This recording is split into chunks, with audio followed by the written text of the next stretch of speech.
అందరికీ నమస్కారం. ఈరోజు 78వ స్వాతంత్ర దినోత్సవం సందర్భంగా తెలుగుదేశం పార్టీ మంగళగిరి కార్యాలయంలో ఏర్పాటు చేసినటువంటి ఈ జెండా ఆవిష్కరణ కార్యక్రమానికి విచ్చేసినటువంటి పెద్దలందరికీ కూడా అటు తెలుగుదేశం పార్టీ నాయకులు, కార్యకర్తలు, అభిమానులు అందరికీ నమస్కారాలు తెలియజేసుకుంటూ ప్రతి ఒక్కరికి కూడా స్వాతంత్ర దినోత్సవ శుభాకాంక్షలు తెలియజేస్తున్నాం. ఈరోజు ఈ స్వాతంత్ర దినోత్సవం మనం చేసుకుంటున్నామంటే ఎంతో మంది మహనీయులు స్వాతంత్రం కోసం పోరాడి నిస్వార్థమైనటువంటి పోరాటం చేసి మనకి ఈ దేశాన్ని పరాయి పాలకుల నుంచి విడిపించి మనకి ఈ స్వేచ్ఛనిచ్చారన్న సంగతి ప్రతి ఒక్కరు కూడా గుర్తించాలి. ఇది ప్రతి ఒక్కరు కూడా ఏదైతే మనకి ఈ స్వేచ్ఛ వచ్చిందో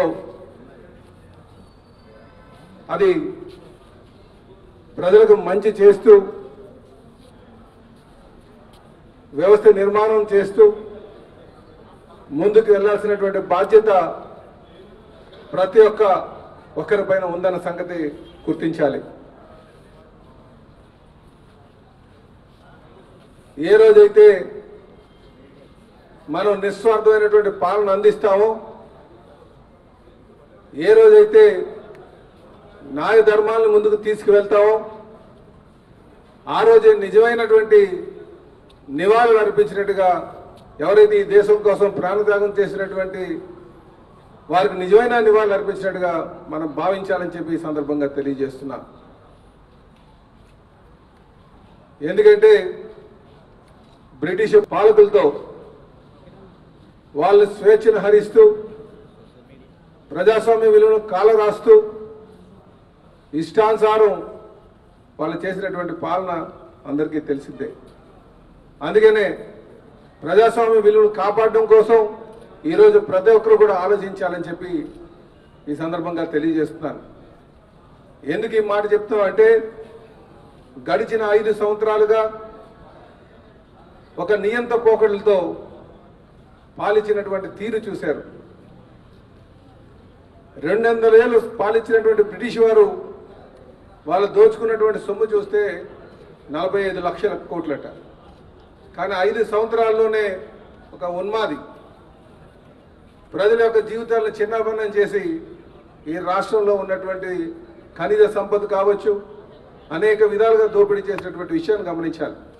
కనుకే సోదరులారా, ఈరోజు ఈ దేశం కోసం ఆలోచించే ప్రతి ఒక్క పౌరుడు కూడా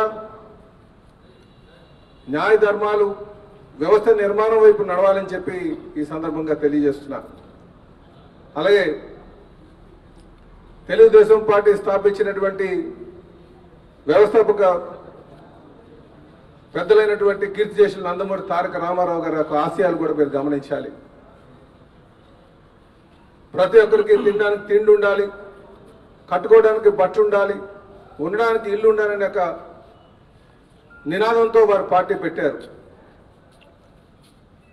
దాన్ని పూర్తి స్థాయిలో ఆయన పాలన అందించి తర్వాత కాలానికి అనుగుణంగా నిర్ణయాలు చేసేటప్పుడు మరి మా చంద్రబాబు నాయుడు గారు తీసుకున్నారు. అది అందుకే చెప్తుంటాం, కాలానికి అనుగుణమైనటువంటి నిర్ణయాలు తీయాలి, అప్పుడే మనం మంచి వ్యవస్థ స్థాపించుకోవచ్చు అని చెప్పి తెలియజేస్తూ, మేము ఎవరైతే ఈ దేశం కోసం త్యాగం చేసినటువంటి మహనీయుల యొక్క ఆశయాలు ఉన్నాయో ముందుకు మేము తీసుకువెళ్తామని చెప్పి తెలియజేస్తూ ప్రతి ఒక్కరికి కూడా ఈ ఇండిపెండెన్స్ డే శుభాకాంక్షలు తెలియజేస్తూ సెలవు తీసుకుంటున్నాం. నమస్కారం.